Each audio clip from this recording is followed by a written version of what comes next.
unpack a little bit more. I want to talk about lighting a bit Yeah, more, sure. and definitely relate of what you're doing in lighting to Katana as you can and would like to.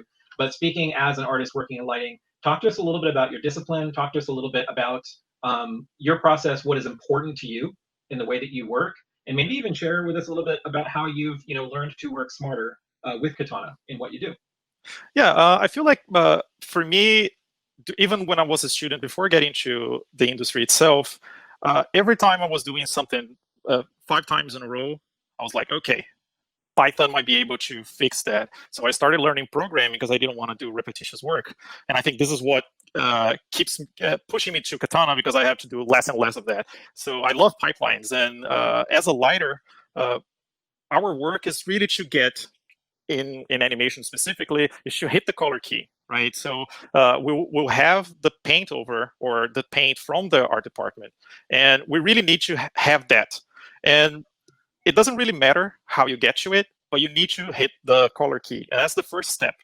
Um, the second worry that I have, and while I'm doing even this first lighting, is, will this scale? So, and this is so my mind is always working towards, can I do this for all the sequence? Will this work? Right. So the color key, and I feel like the philosophical part of lighting, which is appreciating art, studying. I've studied history of art when I lived in Rome many years ago. So I was always into art, painting, and photography. I was graduated as a cinematography from film school. So I've got that part. uh, I mean, it was stronger than my technical side, and then hitting creatively what the art director wants, and making sure that that will be consistent for all of the shots. That's paramount.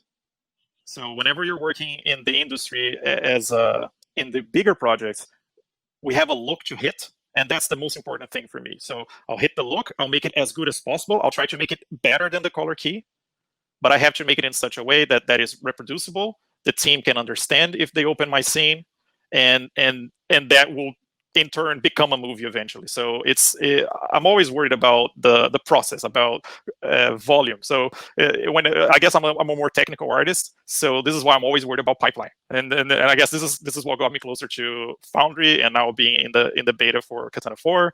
It's just because I know that this infrastructure is what keeps movies happening, and I want to be able to work in a big team, having my lighting set up be easy to use for everyone else.